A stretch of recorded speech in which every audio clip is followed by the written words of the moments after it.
आज हम परमेश्वर के वचन से, जैसा कि हम अब यहाँ पर आराधना कर रहे थे,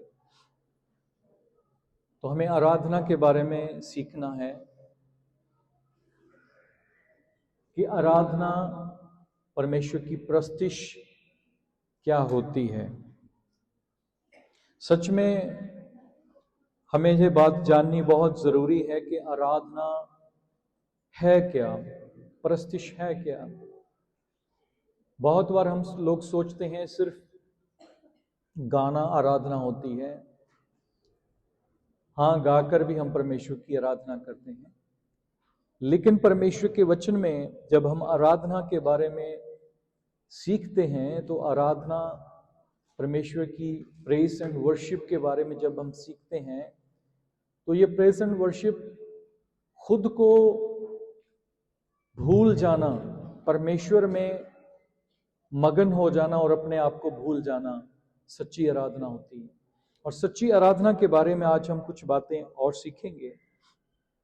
परमेश्वर का वचन हमें बहुत कुछ सिखाता है। पुराने नियम में बहुत सारे लोग परमेश्वर की आराधना किया करते थे, कैसे कैसे परमेश्वर की आराधना करते थे। और वो लोग परमेश्वर के भवन में आते थे और अपनी जो भेंट थी वो याजक को सौंपते और पीछे होकर खड़े हो जाते थे। और याजक के हाथ में क्या कर देते थे, अपनी भेंट को देकर क्या करते थे, पीछे होकर खड़े हो जाते थे। और परमेश्वर का वचन हमें बताता है कि जो आराधना करते थे वो लोग, जो परमेश्वर के पास आते थे, उनके पास कुछ ना कुछ होता था कि वो परमेश्वर के लिए कुछ लेकर आते थे। हालेलुया। और दूसरी बात कि जब हम परमेश्वर के पास आते हैं तो हमें यह सोचना है कि मैं सब कुछ छोड़कर परमेश्वर तेरे पास आया हूं। हालेलुया। कितने जन इस बात को समझ रहे हैं? मैं सब कुछ छोड़कर परमेश्वर तेरे पास आया हूं।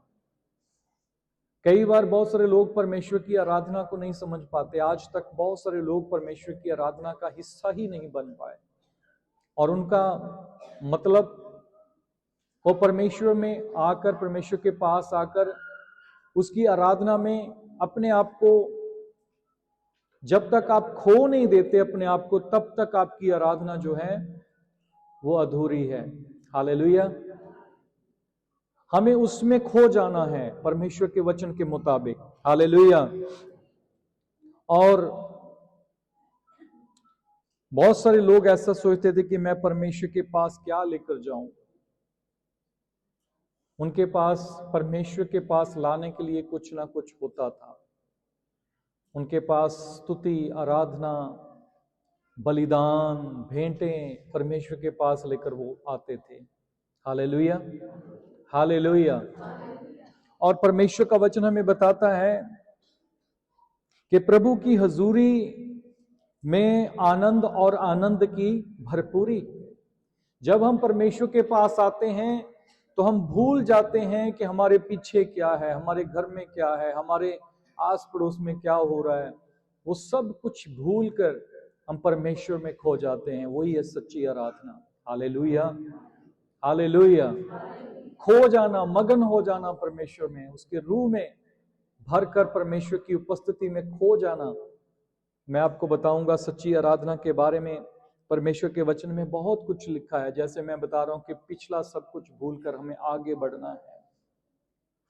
तो परमेश्वर के प्रियजनों, परमेश्वर के वचन में हम देखते हैं कि जब मूसा के समय में भी शैतान बड़ी चाल के साथ काम कर रहा था, चाल खेल रहा था उन सब लोगों के साथ। उनको बोलता है कि ऐसा करो, पुरुष पुरुष जाकर परमेश्वर की आराधना करके आओ, बाकी सब लोगों को घर में छोड़ दो।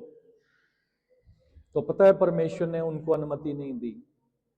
आपको पता होगा मूसा ने कहा कि नहीं, ऐसा नहीं होगा। फिर बोलते हैं कि जाओ, अपने क्या करो, पत्नियों को भी लेकर जाओ, बच्चों को लेकर चले जाओ, कोई बात नहीं, क्या करो, अपनी धन संपत्ति सब कुछ पीछे छोड़कर जाओ। तो बोलते नहीं, हम ऐसे भी नहीं निकलेंगे। आप अगर उस वचन को ध्यान से पढ़ेंगे तो आपको पता चलेगा कि शैतान बहुत सारी ऐसी योजनाएं बनाता है जिससे आपका ध्यान जो है वो परमेश्वर की आराधना से डिवर्ट हो जाए, अलग हो जाए, और आप क्या करें, आप परमेश्वर की आराधना में मगन ही ना हो पाओ और आपका ध्यान कहाँ रहे, पीछे रहे। कई बार हमारा ध्यान ऐसा होता है ना, सुनिए, हमारा ध्यान होता है पीछे, अरे हमारे घर में मेहमान तो नहीं आ जाएंगे आज, अरे हमने बहुत कुछ करना था, ये रह गया वो रह गया। हम लोग पीछे को ही मुड़कर देखते रहते हैं, और बाइबल बताती है जो पीछे मुड़कर देखता है, जो हल पर हाथ रखकर पीछे मुड़कर देखता है, वो मेरे योग्य नहीं है। आमीन। क्या आप समझ पा रहे हैं कि परमेश्वर कभी नहीं चाहते कि हम जब परमेश्वर की उपस्थिति में आ जाएं तो हम पीछे मुड़ मुड़ कर देखते रहें। बहुत सारे लोग ऐसे होते हैं जो चर्च में आ जाते हैं लेकिन उनका ध्यान बाहर ही होता है, पीछे ही होता है, उनका ध्यान बाहर ही रहता है कि अरे मेरा तो वो दोस्त आने वाला था, मेरा तो वो मित्र आने वाला था, वो बहन नहीं आई, वो भाई नहीं आया, वो नहीं आया, ये नहीं आया। तो आपको सबको समझना होगा, सच्ची आराधना परमेश्वर से हमें जोड़ देती है, सच्ची आराधना हमें परमेश्वर के निकटता में लेकर जाती है, सच्ची आराधना के द्वारा बंधन टूटते हैं, सच्ची आराधना के द्वारा बलती हुई भट्टियां जिनका जो जो सेक था, तापमान था, वो क्या किया गया था, 7 गुना बढ़ा दिया गया, वो ठंडी हो गई। आराधना के द्वारा यरीहो की दीवारें गिर गई। आराधना के द्वारा आज भी परमेश्वर अपने लोगों के जीवन में कार्य करता है। पर सच्ची आराधना है क्या? सच्ची आराधना होती क्या है? मैं परमेश्वर के वचन से आपको कुछ बताऊंगा। असल में सच्ची आराधना परमेश्वर की इच्छा को पूरा करना है। सच्ची आराधना के द्वारा हम परमेश्वर की मर्जी को क्या करते हैं? ऊंचे से बोले, हम परमेश्वर की इच्छा को क्या करते हैं? सच्ची आराधना वही है जब आप परमेश्वर की इच्छा को पूरा करते हैं। यदि परमेश्वर की इच्छा को आपने पूरा नहीं किया, बाकी सब कुछ किया, तो आपकी आराधना क्या होगी? व्यर्थ होगी। बाइबल हमें बताती है कि हमें परमेश्वर की आराधना करनी है क्योंकि हमें परमेश्वर की इच्छा को पूरा करने के लिए बुलाया गया है। हालेलुया। परमेश्वर की इच्छा, जब परमेश्वर को खुश करने के लिए परमेश्वर के वचन से हम जब देखते हैं, तो मैं आपको इससे पहले कि परमेश्वर के वचन में लेकर जाऊं, आप मुझे बताइए, यदि आप किसी को खुश करना चाहते हैं, किसी अपने दोस्त को, किसी अपने फ्रेंड को, आप किसी बहन भाई को खुश करना चाहते हैं, यदि आप उसके बारे में जानते ही नहीं तो आप उसको खुश कर पाएंगे? यदि आप उसको जानते ही नहीं है, उसके बारे में आपको कुछ पता ही नहीं है, तो आप उसको खुश कर पाओगे? नहीं कर सकते। अगर किसी को खुश करना है तो आपको उसके बारे में क्या होना चाहिए? पता होना चाहिए कि वो कैसे खुश होता है, उसको कौन सी चीज खुशी देती है, उसके कौन सी चीज से वो आनंदित होता है। सो परमेश्वर के प्रियजनों, परमेश्वर के वचन के अनुसार हम बात करते हैं कि परमेश्वर चाहता है कि हम उसकी इच्छा को क्या करें? पूरा करें। और यीशु मसीह हमारा सच्चा मित्र है। अगर आप किसी दोस्त को खुश करना चाहते हैं तो उस दोस्त के बारे में क्या होना चाहिए? प्रभु यीशु मसीह ने कहा, तुम मेरे मित्र हो, तुम मेरे दोस्त हो, तुम मेरे। प्रभु ने हमें बहुत निकट अपने रखा है। हालेलुया। और परमेश्वर चाहता है कि हम उसे जानें। बाइबल हमें बताती है कि परमेश्वर को और उसके पुत्र को जानना ही अनंत जीवन है। जो लोग परमेश्वर को नहीं जानते वो परमेश्वर की इच्छा को कभी भी पूरा नहीं कर सकते। मेरे प्रिय भाई और बहनों, खुदा के कलाम में से, हम प्रभु के वचन में से देखते हैं तो हमें पता चलता है कि किस प्रकार प्रभु यीशु मसीह जब परमेश्वर के साथ एक रिलेशन में इस पृथ्वी पर जीवन व्यतीत कर रहे थे, तो प्रभु यीशु मसीह का जो लिंक था वो पिता के साथ हमेशा बना रहता था। प्रभु यीशु मसीह का लिंक हमेशा परमेश्वर के साथ क्या था? बना रहता था। यीशु मसीह क्या करते थे? रात रात भर प्रार्थना करते थे, प्रभु के परमेश्वर की उपस्थिति में वो बैठे रहते थे और परमेश्वर से बात करते थे। और आपको सबको पता होगा कि जो कुछ प्रभु यीशु मसीह ने दिन में करना था, जो कुछ उसके साथ होना था, जो बातें घटनी थी, वो सारी बातें रात को ही पिता उसे बता देता था कि कल ये कुछ आपके साथ होने वाला है। हालेलुया। किसी को समझ में आ रहा है मेरी बात? परमेश्वर रात को ही सारी प्लानिंग क्या करते थे? प्रभु यीशु मसीह को बता देते थे कि क्या क्या होगा, कल क्या होगा। पूरे दिन की योजना जो थी वो परमेश्वर यीशु मसीह पर जाहिर कर देते थे। हालेलुया। क्यों होता था ऐसा? क्योंकि प्रभु यीशु मसीह हमेशा पिता के साथ एक रिश्ते में, एक लिंक में, परमेश्वर की मर्जी को पूरा करने के लिए हमेशा लगे रहते थे। हालेलुया। क्या करते थे प्रभु यीशु मसीह? हमेशा पिता की मर्जी को पूरा करने में लगे रहते। ये बात आप सबको समझनी होगी, हमें समझनी होगी कि कब परमेश्वर पिता हमसे खुश होगा, कब हम पिता को खुश कर पाएंगे, कब पिता अपनी योजनाओं को हम पर क्या करेगा? प्रकट करेगा। कब हमें पता चलेगा कि परमेश्वर क्या चाहता है कि हम क्या करें? एक बहुत सुंदर गीत है, सुबह मेरे वाइफ ने लगाया हुआ था, क्या मुझसे बात कर खुदावन, तू कैसे चाहता है कि मैं जीऊं। एक पंजाबी सॉन्ग है। मैं किद्दां जीवा की कर, मैं किद्दां, हाँ, मेरे साथ बात कर खुदावन, सचमुच खुदावन तू मेरे नाल गल करके मैं किद्दां जीवा। मैं अपनी मर्जी नाल बहुत जी लिया, बहुत सोहने बोल ने ਉਹਦੇ ਵਿੱਚ, पर मैं हुण अपनी मर्जी नाल नहीं जीना चाहता। सो खुदा के कलाम में जब हम परमेश्वर के वचन में जाते हैं तो प्रभु यीशु मसीह हमेशा पिता की मर्जी को क्या करते थे? पूरा करते थे। अपनी मर्जी से नहीं चलते थे, अपनी मर्जी पर नहीं चलते थे, हमेशा पिता की मर्जी को क्या करते थे? पूरा करते थे। हालेलुया। और सारे दिन की पूरी सेवकाई के बारे में परमेश्वर यीशु मसीह से बात करते थे। क्या क्या होगा, क्या होगा। मेरे तरफ देखे सब जन, आप जानते हैं कि परमेश्वर की यही इच्छा है कि हम सब परमेश्वर के रिश्ते में, उसके साथ नजदीकी में, इतना ज्यादा नजदीकी में होकर चलें कि परमेश्वर हमसे और आपसे बात करे। हालेलुया। परमेश्वर आपसे और हमसे बात करना चाहता है। और वो कब होता है? जब हम सच्ची आराधना करते हैं। सच्ची आराधना केवल चर्च को अटेंड करना सच्ची आराधना नहीं होती। सच्ची आराधना पिता की मर्जी को पूरा करने में होती है। हालेलुया।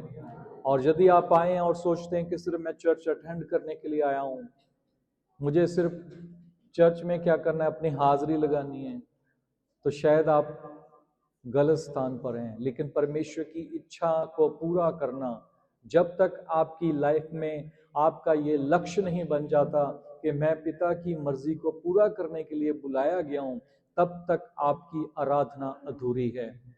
क्या आप सोच सकते हैं कि परमेश्वर की इच्छा को, परमेश्वर की मर्जी को कैसे पूरा किया जाए? कब, कैसे हम पूरा करते हैं? इच्छा परमेश्वर की है क्या?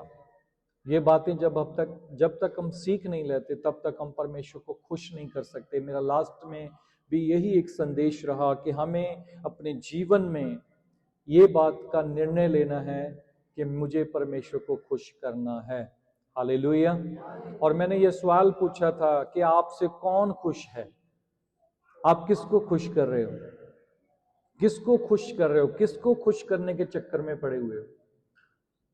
जिसको भी खुश करने के लिए आप जाएंगे, आप कभी खुश नहीं कर पाएंगे। हालेलुया। क्या आप समझ पा रहे हैं? दुनिया में आप किसी को खुश नहीं कर पाओगे, और दुनिया को खुश करते करते अपने परमेश्वर को भी नाराज कर लोगे।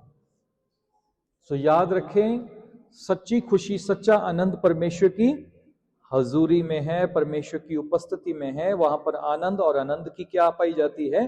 भरपूरी पाई जाती है। हमने पढ़ा था भजन संहिता में, उसका 40 का 8 आयत, भजन संहिता 40 का 8 आयत कहती है कि मैं तेरी इच्छा को पूरा करने में परमेश्वर क्या हूं?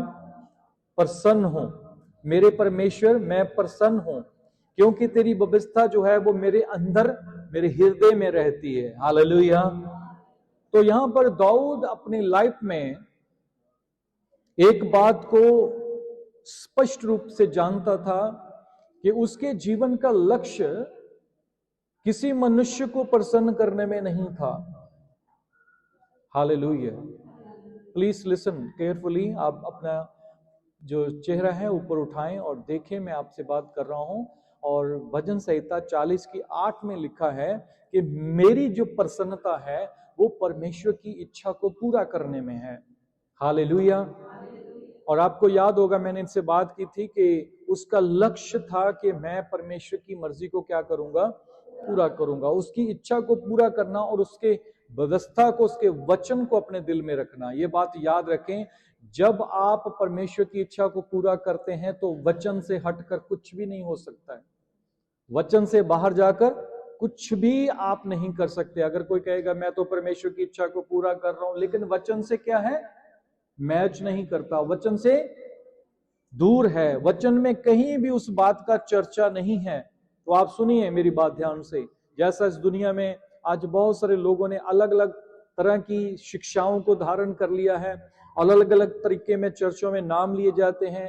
पास्टर्स को भी आज लोग अपना कुछ अलग नाम से पुकारने शुरू कर दिए। मैं किसी के अगेंस्ट नहीं बोल रहा हूं, लेकिन कहीं कहीं आपको ये बात समझ में आ जाएगी, जब तक आप परमेश्वर की इच्छा को नहीं जानते तब तक आप अपनी मर्जी से चलोगे। पर जब आपको परमेश्वर की इच्छा का पता चलेगा कि परमेश्वर की इच्छा तो कुछ और थी लेकिन मैं कुछ और करता रहा, तो आपको बहुत दुख होगा। मेरी बात सुनिए, अगर आप सारी जीवन जीकर लास्ट में आपको पता चले कि आप तो अपनी मर्जी से चलते रहे, परमेश्वर की एक भी इच्छा को पूरा नहीं किया, तो आपको दुख होगा। और परमेश्वर का वचन हमें क्या बताता है, जैसे मैंने बताया कि यहां पर तेरी इच्छा को पूरा करने में मैं प्रसन्न हूं करके दाऊद कहता है कि तेरी इच्छा को पूरा करने में मेरी प्रसन्नता है, उसी में मेरी खुशी है। आप में से कितने जन हैं जो इस बात की तरह, दाऊद की तरह कह सकते हैं कि मेरी खुशी इस बात में है कि मैं परमेश्वर की इच्छा को पूरा करूं। और यही एक सच्ची आराधना का चिन्ह होता है। Hallelujah, hallelujah.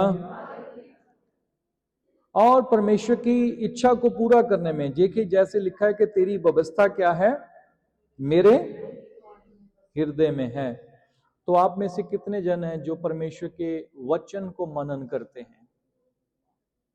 अगर आप परमेश्वर की इच्छा को पूरा करना चाहते हैं ना, अगर आप परमेश्वर को खुश करना चाहते हैं, सच्ची आराधना करना चाहते हैं, तो आपको बाइबल को क्या करना है, मेडिटेट करना है, परमेश्वर के वचन को पढ़ना है, रीड करना है, इसका अध्ययन करना है। बाइबल को बैठकर क्या करना है, इधर सुनिए ध्यान से, वचन का क्या करना है,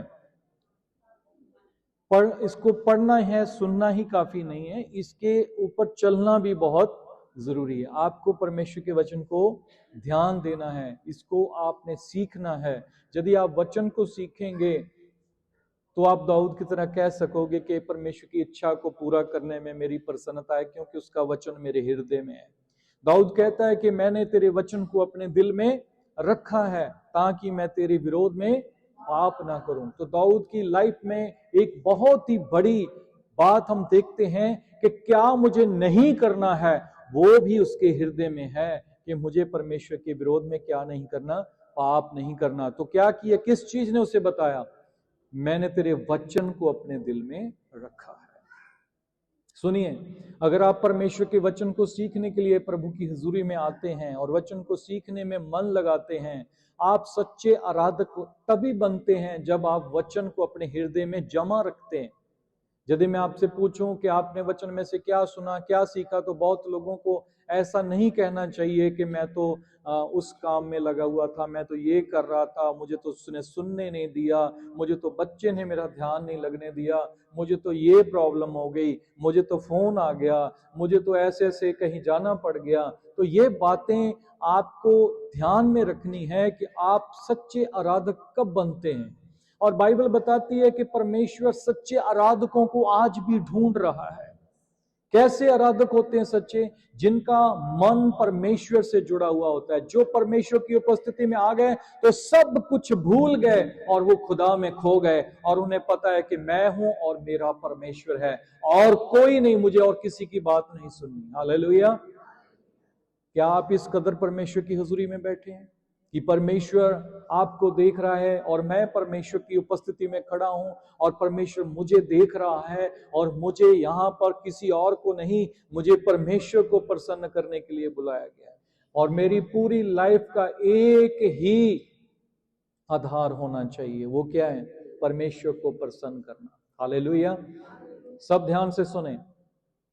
परमेश्वर की हजूरी में मैं आपसे ये बात कहना चाहता हूं, अगर पिछले दिनों में भी मैंने ये बात दोहराई थी, मेरे जीवन का एक ही लक्ष्य है। अगर आपको कोई पूछे आपके जीवन का लक्ष्य क्या है, आप क्यों जी रहे हो, आपके जीने का मकसद क्या है, तो बहुत सारे लोग कहते हैं मेरा मकसद ये है। हमारे गांव में एक जवान बच्चों से मैंने पूछा आपका लक्ष्य क्या है, उसने बोला कि हमारा लक्ष्य है, हम लोगों ने विदेश जाना है, बहुत सारा पैसा इकट्ठा करना है और गांव में एक बहुत बड़ी क्या बनानी है, कोठी बनानी है, बहुत बड़ा घर बनाना है। क्या करना है, उनका लक्ष्य क्या है, मैं क्यों जी रहा हूं, बहुत पैसा कमाना है और एक बहुत बड़ा आलीशान घर बनाना है और गांव में पता लगना चाहिए कि मेरा घर सबसे क्या है, ऊंचे से बोलिए, बड़ा है। सुनिए सब, एक दिन हम सब ने सब कुछ छोड़ देना है ना घर हमारा रहेगा, बोलिए, जो कुछ हमने इकट्ठा किया है वो भी कोई और यूज करेगा, किसी और का हो जाएगा, हमें नहीं पता कि वो उसको कैसे यूज करेंगे। हम लोग सब कुछ करते जाते हैं, लेकिन एक बात को पीछे छोड़कर कि मेरे परमेश्वर की मेरे जीवन के लिए क्या इच्छा है। तो आप सबको एक ही बात अपने जीवन में धारण करनी है। यदि आपसे कोई पूछे आपके जीवन के जीने का मकसद क्या है, जीवन जीने का लक्ष्य क्या है, तो आपका एक ही जवाब होना चाहिए और वो जवाब ये है, मेरे जीने का लक्ष्य, मेरे जीने का कारण एक ही है कि मैं अपने पिता की मर्जी को पूरा करूं। मैं अपने पिता की, मेरे पिता की जो इच्छा है मैं उसे क्या करना चाहता हूं, पूरा करना चाहिए। जिसके बात के लिए परमेश्वर ने मेरी सृष्टि की है, जिस बात के लिए उसने मुझे सृजा है, जिस बात के लिए उसने मुझे चुना है, सुनिए सब जन, जिस बात के लिए आपको और मुझे चुना गया है, आपको और मुझे परमेश्वर ने चुना है, हमने उसे नहीं चुना, उसने हमें चुना है। और यदि उसने हमें चुना है तो उसकी जरूर हमारे जीवन के लिए कुछ प्लानिंग होगी, है या नहीं? क्या बिना मकसद के परमेश्वर ने आपको यहां पर बुलाया है? आपके जीवन के लिए परमेश्वर का कोई मकसद होगा या नहीं होगा? यदि परमेश्वर का आपके जीवन के लिए कुछ मकसद है, योजना है, तो आपको उस मकसद को, उस योजना को, उस मर्जी को, उस इच्छा को पूरा करना है कि परमेश्वर आपकी मेरे जीवन के लिए क्या इच्छा है, मैं क्या करूं परमेश्वर, आपने मुझे क्यों चुना है परमेश्वर। यदि आपको इस बात का पता चल जाए कि परमेश्वर ने आपको क्यों चुना है, तो आप उस कार्य में जुट जाएं जिस बात के लिए परमेश्वर ने आपको चुना है। हालेलुया। परमेश्वर ने हमारी चोन की है, परमेश्वर ने हमें चुना है। मेरे जीवन में, मैं अपने जीवन में चाहता तो बहुत देर पहले से ही अपनी लाइफ में कहीं और सेटल हो सकता था। मुझे बहुत सारी अपॉर्चुनिटीज मिली, मुझे बहुत जगह जाने का मौका मिला, मुझे बहुत ऐसे मौके मिले जब मैं सेवा को छोड़कर अपनी लाइफ को अच्छे तरीके से क्या कर सकता था, जी सकता था। मैं अपनी गवाही दे रहा हूं आपको। पर मेरे जीवन में परमेश्वर की जो इच्छा थी वो नहीं थी। परमेश्वर ने जिस बात के लिए मुझे चुना था, वो मेरे परमेश्वर की इच्छा जो मेरी लाइफ के लिए थी, वो बातें परमेश्वर की इच्छा को पूरा नहीं करती थी। तो मैंने अपनी इच्छाओं को क्या किया, सुनिए, अपनी इच्छाओं को क्या किया, मार डाला। परमेश्वर के वचन के मुताबिक हमें अपनी इच्छाओं को, अपनी अभिलाषाओं को क्रूस पर चढ़ाना है। यदि हम परमेश्वर के लिए जीना चाहते हैं, उसके मकसद को पूरा करना चाहते हैं, तो शैतान आपके जीवन में कई ऐसी बातों को लेकर आएगा जिससे आपको लगेगा कि ये कर लूंगा तो अच्छा रहेगा, ये कर लूंगा तो अच्छा रहेगा। लेकिन शैतान आपके जीवन में परमेश्वर की इच्छा से आपको भटकाने के लिए ऐसी कई प्लानिंग्स बनाता है जिससे आपका ध्यान जो है वो परमेश्वर से हटकर, परमेश्वर की मर्जी को पूरा करने से हटकर अपनी इच्छा को पूरा करने में लग जाए। क्या आपको मेरी बात समझ में आ रही है? हमें फिर भी परमेश्वर की इच्छा को क्लियरली पता होना चाहिए कि परमेश्वर की इच्छा हमारे लिए क्या है।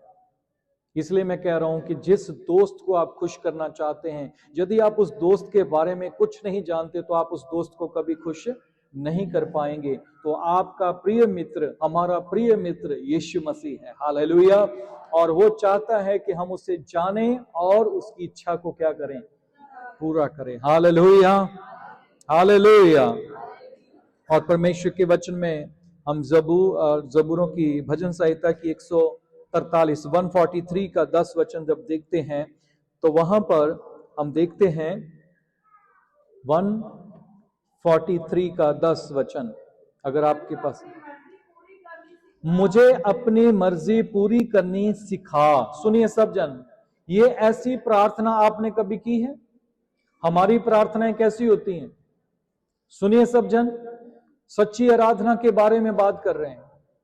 हमारी प्रार्थना क्या होती है? परमेश्वर हमारे लिए ये कर दे, हमारे लिए वो कर दे। और बहुत सारे लोग प्रार्थना का विषय देते हैं, पास्टर जी आप मेरे लिए प्रार्थना करना, ये हमारा काम हो जाए, ये ऐसे हो जाए, ऐसे हो जाए, इस बात के लिए आप प्रार्थना करना।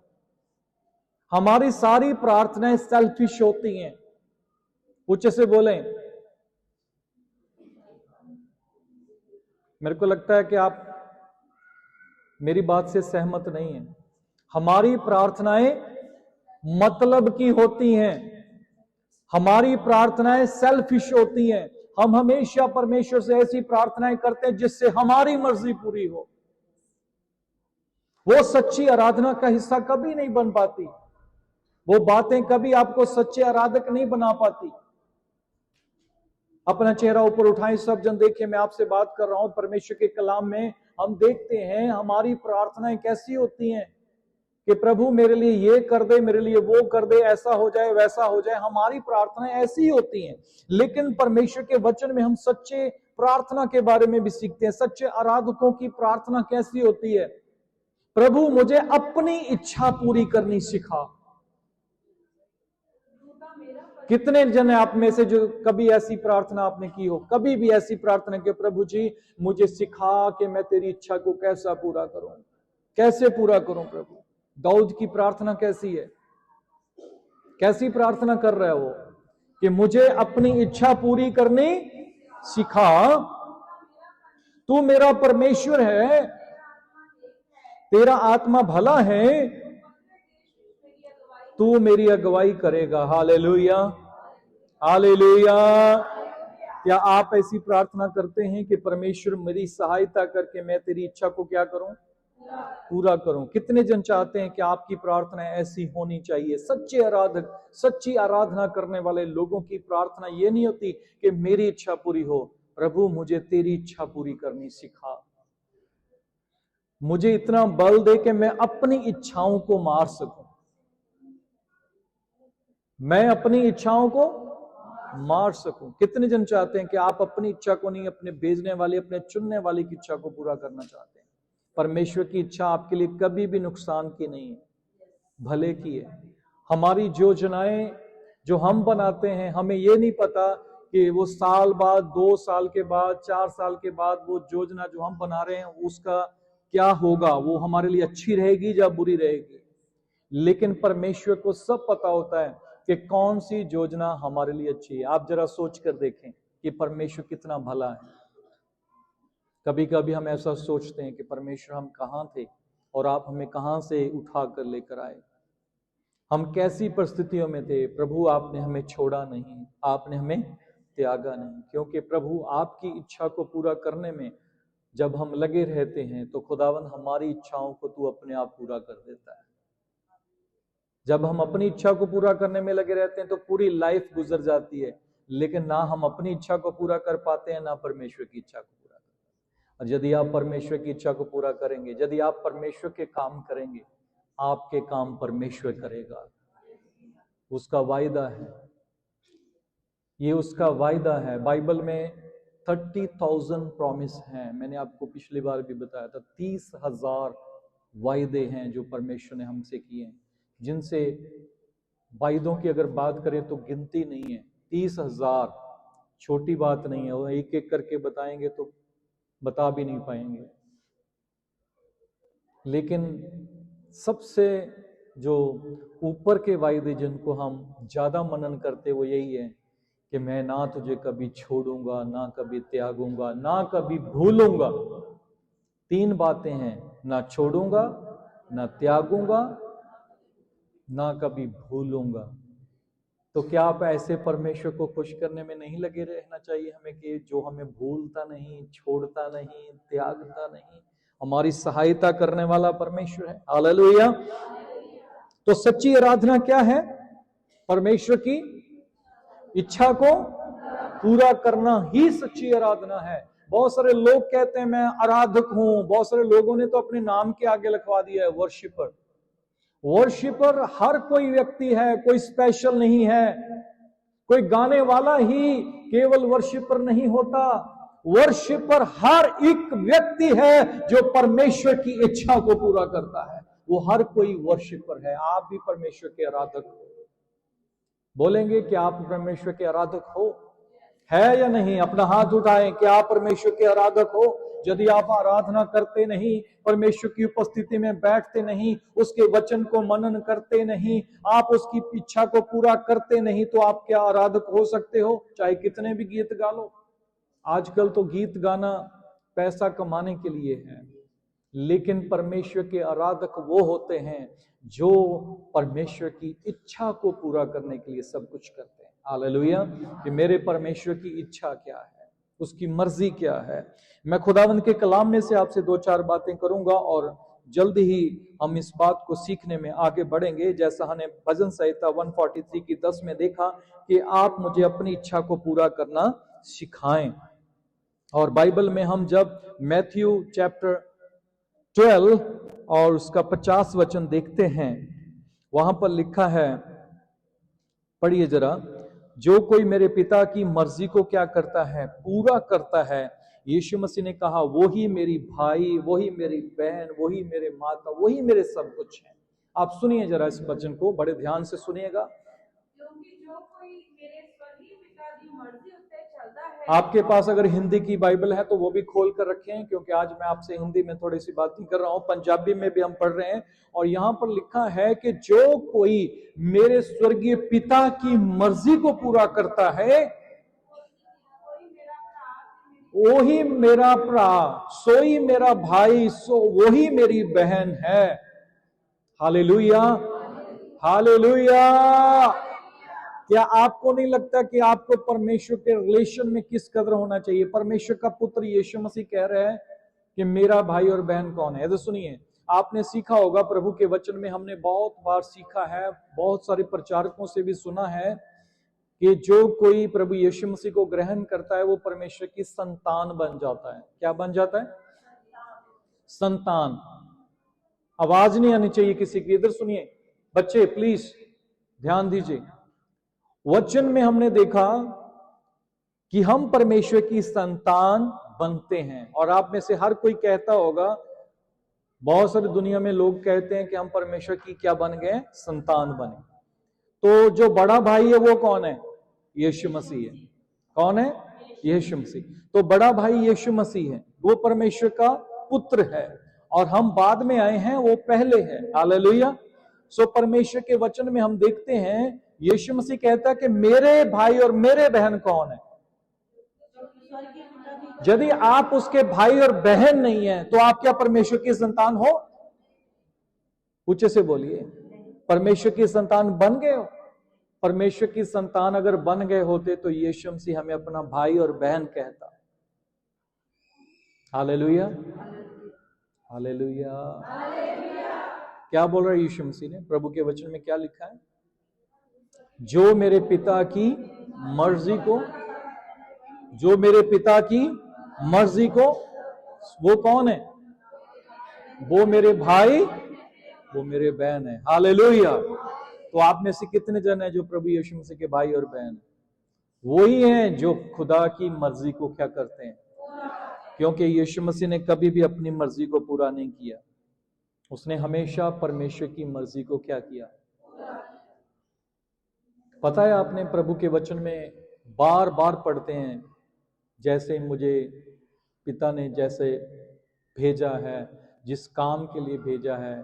और आपको पता, बचपन में ही यीशु मसीह ने ये बात कही थी, जब माता मरियम और यूसुफ ढूंढ रहे थे यीशु मसीह को, और उस वक्त उन्होंने कहा कि तुझे नहीं पता कि हम तुझे ढूंढ रहे हैं, 3 दिन से ढूंढ रहे हैं। तो यीशु मसीह ने क्या कहा था? क्या आप नहीं जानते कि मुझे अपने पिता के कामों में लगे रहना है, मुझे अपने पिता की मर्जी को क्या करना है, पूरा करना है। तो यीशु मसीह की लाइफ में एक बहुत ही बड़ी बात हम यहां पर देखते हैं को पिता की क्या कर रहे थे, मर्जी को पूरा कर रहे थे।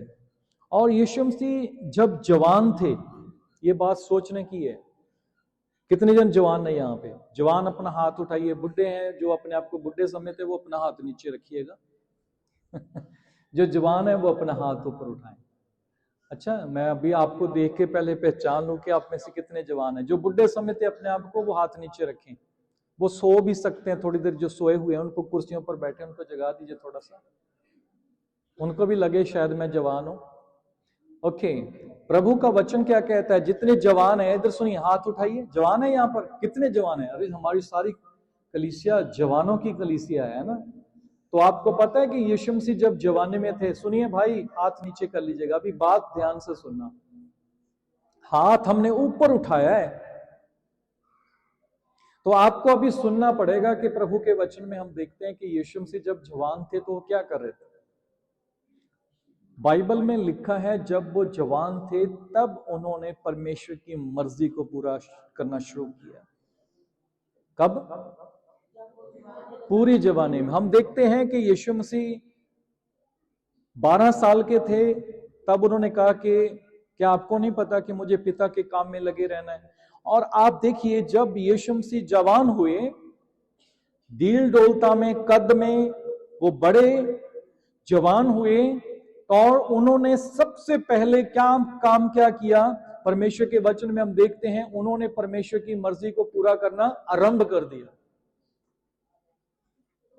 और हम लोग कब परमेश्वर की मर्जी को पूरा करने में जाते हैं? जब बुढ़े हो जाते हैं। सही बात है ना। हम जवानी में तो परमेश्वर को, एक गीत भी है, बहुत अच्छा गीत है ना, तू पापा वाले खेत बीज ले। बुढ़े वारे भक्ति का भेस धार के, है ना, की करते हैं? भक्ति वाला भेस धार लेने, ते रिया जवानी च फिरदा आवारा, तू पापा वाले खेत बीज ले। यीशु नाम दा। तो आपको पता है कि हम एक कलंक के नीचे आ जाते हैं जब हम अपने उत्तम समय में परमेश्वर को प्रथम स्थान ना देते हुए बुढ़ापे में जाकर परमेश्वर को क्या करते हैं कि हम अभी परमेश्वर को खुश करेंगे। सुनिए सब जन, जितने भी ओल्ड एज हैं, मैं आपसे पूछना चाहता हूं कि आपको यहां अगर कोई आर्मी की भर्ती चल रही हो, नेवी की भर्ती चल रही हो, एयरफोर्स की भर्ती चल रही हो, पुलिस की भर्ती चल रही, तो आपको वहां पे अंदर जाने देंगे भर्ती के लिए? बोलिए, बोलिए ना, कहिए नहीं मैं देश की सेवा करना चाहता हूं, मैं फौज में जाना चाहता हूं, तो आपको जाने देंगे? बोलिए, क्यों? किसको बुलाते हैं?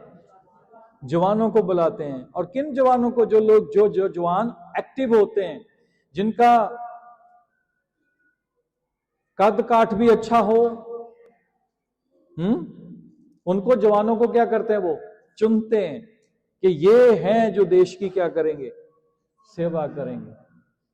मेरी बात सुनिए, धन्यवाद करो परमेश्वर का, जिसने हमें हमारी हाइट देखकर नहीं, हमारा कद देखकर नहीं, हमारा रंग देखकर नहीं, परमेश्वर ने हमें चुना। और बाइबल बताती है कि उसका बल हमारी निर्बलता में कार्य करता है। हम जैसे भी हैं, परमेश्वर ने हमें बुलाया। बाइबल बताती है उसने किसको चुना? जगत के तुच्छ लोगों को, गरीबों को, कंगालों को। किनको चुना? अनपढ़ लोगों को। किसको चुना परमेश्वर ने? जो लोग इस दुनिया में किसी काम के नहीं, परमेश्वर ने उनको चुना। किसके लिए? अपने कार्य के लिए। और वो साथ में यह भी कहता है, इसी से पता चलता है ना परमेश्वर कितना प्रेम करने वाला परमेश्वर है। बोलता है बोलने के वक्त तू नहीं होगा, तेरे अंदर मेरा आत्मा होगा। परमेश्वर कहता है कि तेरी सिद्धता के कारण मैं तुझे नहीं चुनता, और हमारी योग्यता जो है वो परमेश्वर की ओर से होती है। सब जवानों ध्यान दीजिए, और बाइबल बताती कि यीशु मसीह को परमेश्वर ने जब चुना और परमेश्वर ने ठहराया, परमेश्वर ने इस जगत में भेजा, और यीशु मसीह ने अपनी पूरी भरी जवानी में उन्होंने अपना लहू क्रूस पर बहने के लिए दिया। किसके लिए? सिर्फ परमेश्वर की मर्जी को पूरा करने के लिए। उसकी जवानी का लहू, वो कहता है कि मेरी नहीं तेरी इच्छा पूरी हो। उसका शरीर जो था वो दुर्बल था, वो क्रूस पर चढ़ने के योग्य नहीं था। बाइबल बताती है आत्मा तो तैयार है पर शरीर दुर्बल है। पर प्रभु यीशु मसीह ने फिर भी क्या किया? परमेश्वर की इच्छा को पूरा किया। तो आप प्रभु के वचन में ऐसा पढ़ते हैं कि किस प्रकार परमेश्वर के वचन में हम देखते हैं। मैथ्यू चैप्टर 3 की 17 वचन में लिखा है, ये मेरा प्यारा पुत्र है जिससे मैं प्रसन्न हूं। सब बोले, ये मेरा प्यारा पुत्र है जिससे मैं प्रसन्न हूं। आप मुझे बताइए कि आप में से कितने ऐसे जवान हैं जिनके लिए हमारा परमेश्वर आज ये बात कह सके कि ये मेरा पुत्र है और मैं इससे क्या हूं? खुश हूं। सुनिए, आप में से कितने जन हैं जो ऐसा शब्द परमेश्वर से सुनना चाहते हैं कि ये मेरा बेटा है, ये मेरी बेटी है, इससे मैं खुश हूं। हेलो, मेरे को लगता है मेरी बात समझ नहीं पा रहे। परमेश्वर के वचन में लिखा है कि ये मेरा जिससे मैं प्रसन्न हूं। तो ये शब्द परमेश्वर ने यीशु मसीह के लिए बोला कि मैं प्रसन्न हूं, ये मेरा प्रिय पुत्र है। मैं आपसे पूछना चाहता हूं सच्चे आराधकों से, क्या परमेश्वर आज भी अपने सच्चे आराधकों को यह शब्द नहीं कहेगा? जो लोग परमेश्वर की इच्छा को क्या करते हैं?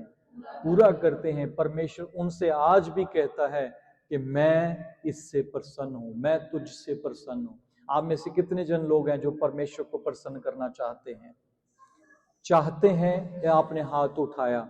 इसका मतलब अभी तक आपने परमेश्वर को प्रसन्न किया ही नहीं। समझ पा रहे हैं मेरी बात को? मैं आपको कहूंगा कि आप में से कितने लोग हैं जो अमीर बनना चाहते हैं? अपना हाथ उठाएं। इसका मतलब ये हाथ वही उठाएगा जो गरीब है। मेरी बात सुन रहे हैं आप? मैं आपको पूछूंगा, आप में से कितने लोग हैं जो आनंदित होना चाहते हैं?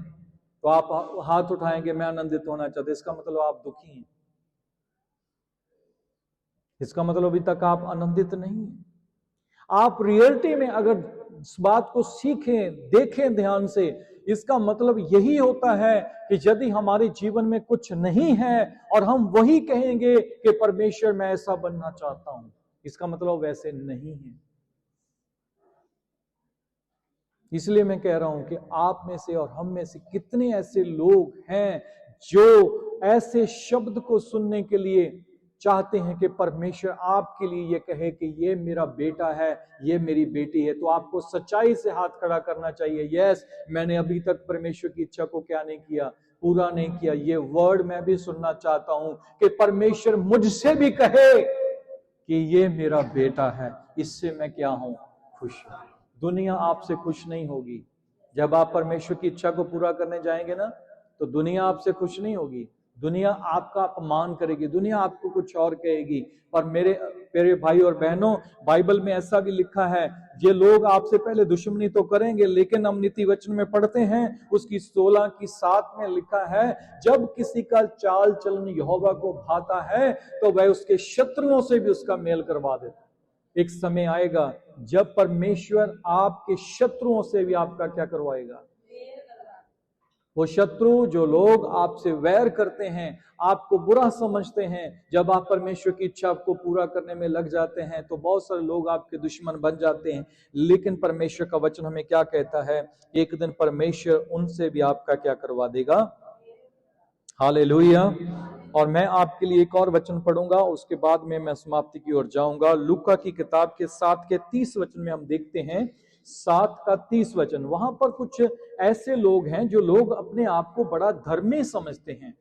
क्या समझते हैं? क्योंकि वो कौन थे? वो बड़े बड़े फरीसी लोग थे, ग्रंथी लोग थे। उनके जीवन में जब हम देखते हैं 7 की 30 आयत में, वो लोग लोगों को सिखाने वाले लोग थे, वो बड़े लोग।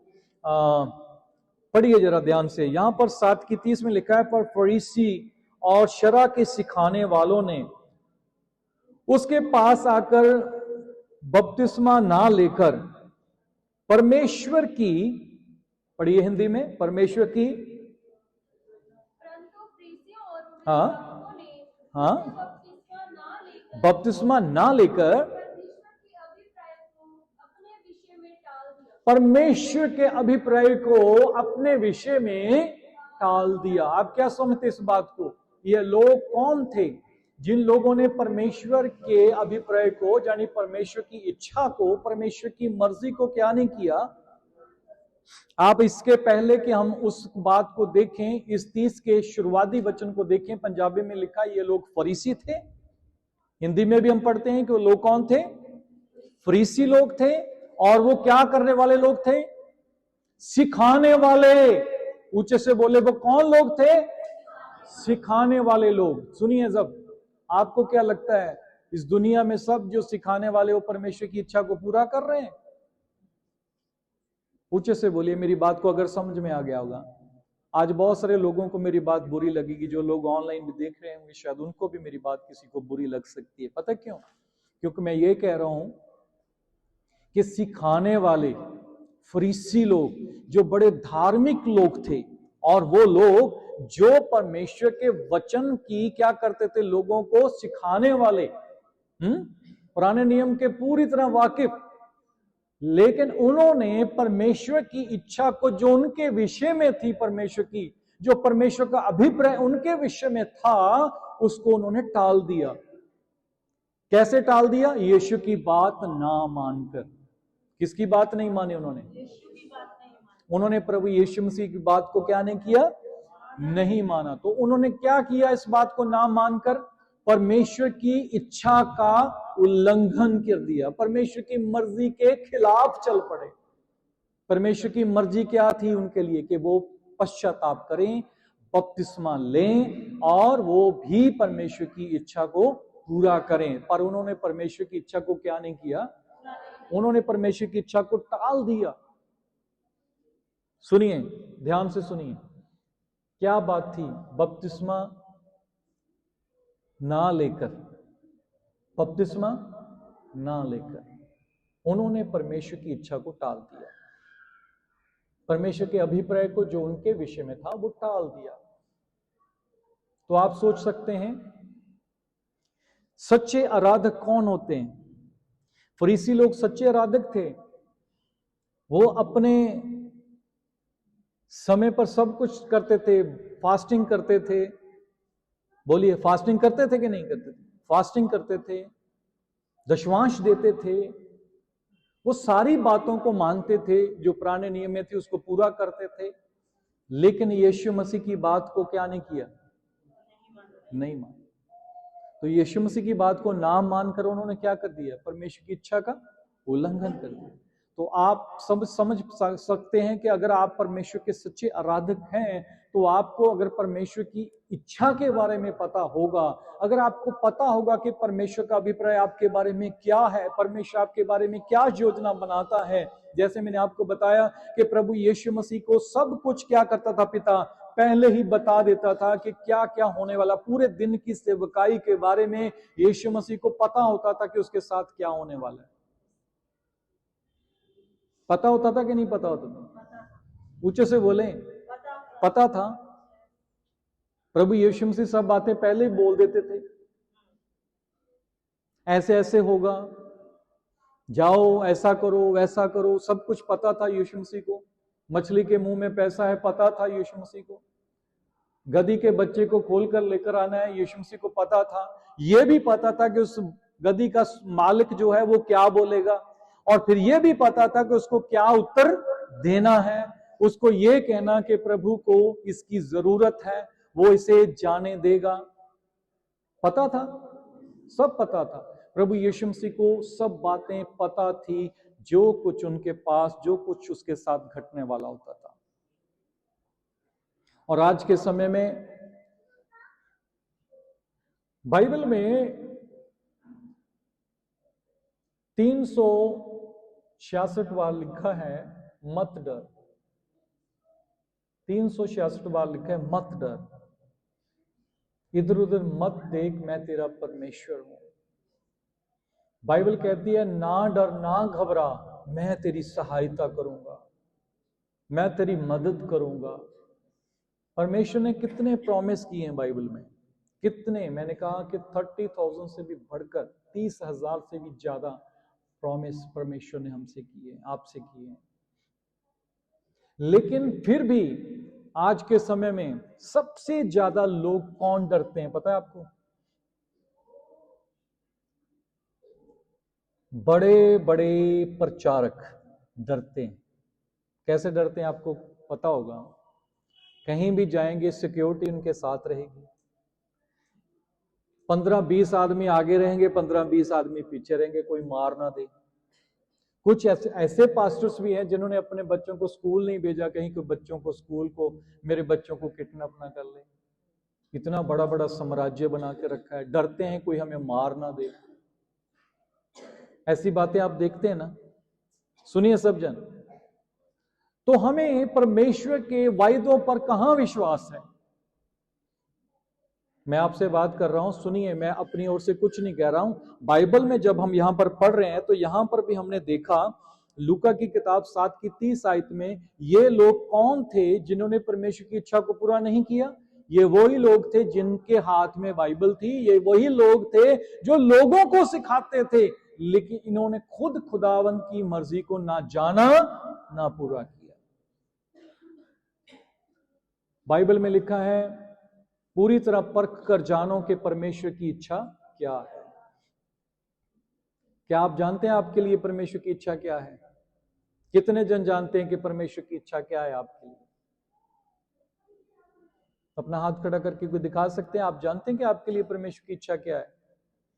अगर कुछ भी नहीं कह सकते तो कम से कम इतना तो कह सकते हैं, मेरे लिए परमेश्वर की इच्छा यह है कि मैं उसकी इच्छा को पूरा करूं। मैं उसकी इच्छा को, तो उसकी इच्छा क्या है? उसकी इच्छा क्या है? हम जिए या मरें, हम उसी में रहें। उसकी इच्छा यह है कि हम चाहे कहीं भी रहें, देशों में हो चाहे विदेशों में हो, और उसे भाते रहें। उसकी इच्छा है या नहीं है? ये बाइबल में लिखा है, चाहे हम देश में हो चाहे प्रदेश में हो, भाई किसको भाते रहें? हमारी लाइफ किसे अच्छी लगनी चाहिए? परमेश्वर को अच्छी लगनी चाहिए। हम कहीं भी रहें, परमेश्वर को हमारा जीवन भाता हो। तो सच्ची आराधना क्या होती है? हमारी लाइफ जो है, हमारी लाइफ का जो लाइफ स्टाइल है, जो हमारा जीवन है, ये परमेश्वर को भाता हुआ होना। परमेश्वर को अच्छा लगना चाहिए, किसी को अच्छा लगे? किसी को समझ में आ रही मेरी बात? किसको अच्छा लगना चाहिए? तो कितने जन ऐसा निर्णय लेते हैं कि आज से मैं अपने पिता की, अपने भेजने वाले की, अपने परमेश्वर की, जिसने मुझे चुना है, जिसने मुझे ठहराया, उसकी मर्जी को क्या करूंगा? मैं उसकी इच्छा को जानूंगा और उसकी इच्छा को क्या करूंगा? पूरा करूंगा, उसकी मर्जी में रहूंगा। क्योंकि प्रभु यीशु मसीह प्रार्थना करते और पिता के साथ संगति में रहते, और जो कुछ मुझे पिता कहता है मैं वही करता हूं, जो मैं अपने पिता को करते हुए देखता हूं मैं वही करता हूं, वो कहने वाले बने। हमें भी इस संसार में ऐसा ही जीवन जीना है कि हमारे पिता की मर्जी को, उसकी इच्छा को क्या करना है? पूरा करना है, लगे रहना है, पूरी वफादारी के साथ, ईमानदारी के साथ परमेश्वर के साथ डटे रहना है। आज आपको इसका फल दिखाई नहीं देता, लेकिन इसका फल आपको आने वाले समयों में दिखाई देगा। कैसे दिखाई देगा मेरे प्रियो? कैसे दिखाई देगा? धर्मी कैसे लोग होते हैं आपको पता है? बाइबल में लिखा है, धर्मी जो होते हैं वो उस पेड़ के समान होते हैं। हाँ, कैसे पेड़ों के समान होते? जिनकी जड़ें बहुत गहरी होती हैं, जिनकी जड़ें बहुत गहरी होती हैं। धर्मी उस रुख वर्गे होंदे ने ਜਿਹੜੇ ਸਮੇਂ ਸਿਰ ਫਲ ਦਿੰਦੇ, ਜਿਨ੍ਹਾਂ ਦੇ ਪੱਤੇ ओके, तो आप मुझे बताएंगे कि धर्मी बंदे कैसे इतने मजबूत होते हैं, कैसे मजबूत बन जाते हैं? एक दिन में कोई भी पेड़ मजबूत नहीं बनता। उसे मजबूत बनने के लिए उसी स्थान पर जहां पर वो गड़ा हुआ है, उसी स्थान पर जड़ों को पकड़ते हुए सालों साल, मेरे बल देखिए, सब मेरी तरफ देखें, सालों साल वो क्या करते हैं? वो अपनी जड़ों को गहरा करते जाते हैं और वो अपने स्थान पर रहते हैं और वो अपनी शाखाओं को क्या करते हैं? सुनिए, उनके टहनियां, उनके पत्ते बढ़ते जाते हैं। आपने कभी किसी पेड़ को देखा है बड़े होते हुए? सुनिए, किसी ने देखा है ऐसे पेड़ को? जो आपने पेड़ लगाया हो और वो पेड़ धीरे धीरे बढ़ता गया, बढ़ता गया, बढ़ता गया, बहुत मजबूत हो गया। सालों साल से वो पेड़ क्या होता रहा? अपने टहनियों को निकालता रहा, वो बड़ा होता रहा, उसकी जड़ें मजबूत होती रही, उसकी जड़ें गहरी होती रही। धर्मी लोग ऐसे होते हैं, बाइबल बताती है। कैसे होते हैं धर्मी लोग? कैसे होते हैं? अभी भी आवाज नहीं आ रही। धर्मी लोग ऐसे होते हैं किस पेड़ के समान? उस पेड़ के समान जो समय पर फल देता, जिसके पत्ते कभी नहीं मुरझाते। वो पेड़ क्या करता है? एक मजबूत पेड़ बन जाता है। ऐसा पेड़ बनता है कि उसकी टहनियां निकलती रहती हैं, बड़ी होती रहती हैं। सुनिए, उसकी जड़ें मजबूत होती रहती हैं। और सुनिए, ऐसे ही लोग वो होते हैं जो धर्मी होते हैं, जो परमेश्वर की इच्छा को क्या करते हैं? पूरा करते हैं। फिर उस पेड़ की छांव में बहुत लोग आकर क्या करते हैं? बैठते हैं। और उस पेड़ की टहनियों पर क्या करते हैं? आकाश के पक्षी भी आकर क्या करते हैं? बसेरा करते हैं। वो पेड़ इतना मजबूत हो जाता है कि कोई चीज उसे क्या नहीं कर सकती? हिला नहीं सकती। तो ऐसे ही वो धर्मी लोग होते हैं जो अपने खुदावंद में बने रहते हैं और उसमें जड़ पकड़ते और बढ़ते जाते हैं और जिनकी टहनियां बढ़ती जाती हैं। आपको नहीं पता कि जो आप लोग कर रहे हैं, सुनिए सब ध्यान से, जो लोग आप कर रहे हैं ना, इसका प्रतिफल परमेश्वर के पास बहुत बड़ा है। यदि आप बढ़ते जाएंगे खुदावंद में, आप उसमें मजबूत होते जाएंगे, एक दिन आपकी पीढ़ियां उस छाया में बैठेंगी और आपकी पीढ़ियां देखेंगी और कहेंगी कि हमारे घराने में अगर ये छत्र छाया है तो ये इसलिए है कि हमारे जो पुरखे थे, हमारे जो बाप दादा थे, उन्होंने खुदावंद में मेहनत की और आज हम उसकी छाया में बैठे हैं। और बाइबल यही बताती है, जो परम प्रधान की ओट में बना रहता है वो सर्वशक्तिमान के साए के नीचे ठिकाना पाएगा। हालेलुया। तो वो ठिकाना आपने बनाना है, तब आपके बच्चे उसमें आकर क्या करेंगे? बैठेंगे। हालेलुया। क्या आप ऐसे धर्मी पुरुष बनना चाहते हैं? सच्चे आराधक वही होते हैं जो कभी भी टलते नहीं, अपने स्थान पर बने रहते हैं, परमेश्वर में बढ़ते जाते हैं। Hallelujah, hallelujah. कितने जन है यहाँ पर इतने ईमान के साथ प्रभु में बढ़ रहे हैं? कुछ लोग यहाँ पर सालों साल से बने हुए हैं, कुछ लोग लुधियाना से आते हैं और यहाँ पर एक आंटी जी हैं, वो जलंधर से आ जाते हैं, सबसे पहले पहुंच जाते हैं। और कितने लोग हैं जो मतलब सालों साल से बने हुए हैं, जैसे यहाँ पर बैठे हैं सेवादार जी बैठे हैं, ये कितने सालों से परमेश्वर के वचन को सीख रहे हैं और बढ़ते जा रहे हैं खुदावंद में। और मैं आपको बताना चाहता हूं, आपकी मेहनत जो है खुदावंद में वो व्यर्थ नहीं है। ऊंचे से बोले, मेरी मेहनत खुदावंद में व्यर्थ नहीं है। जो मेहनत मैं खुदावंद में करता हूं उसका प्रतिफल मुझे देने वाला जिंदा है और वो देगा, वो जरूर प्रतिफल देगा। और बाइबल बताती है, मैं हर एक के काम के अनुसार उसे प्रतिफल देने के लिए आ रहा हूं। हालेलुया। आइए हम अपने पांव पर खड़े होकर परमेश्वर की पवित्र उपस्थिति में हम प्रार्थना में जाएं कि खुदावंद, हम तेरी उपस्थिति में आए हैं और हम जानते हैं प्यारे प्रभु कि आप में की गई मेहनत का प्रतिफल आप हमें देने वाले परमेश्वर हैं और आप हमें उसका प्रतिफल देंगे। हम सच्चे आराधक बनना चाहते हैं, सच्ची आराधना करने वाले। और सच्चे आराधक वही हैं जो अपने परमेश्वर की, अपने पिता की मर्जी को क्या करते हैं? पूरा करते हैं। Hallelujah, hallelujah. आज से प्रार्थना करें, प्रण करें कि मैं अपने परमेश्वर की मर्जी को पूरा करूंगा। मैं उसकी हजूरी में बना रहूंगा, मैं परमेश्वर की उपस्थिति में रहूंगा, और जहां परमेश्वर मेरी आत्मा की उन्नति कर रहा है मैं उसमें बढ़ता जाऊंगा। और ये बात शायद आज लोग ना देख पाए कि मैं क्या कर रहा हूं, लेकिन आने वाले समय में इसको बहुत सारे लोग देखेंगे और परमेश्वर की महिमा करेंगे।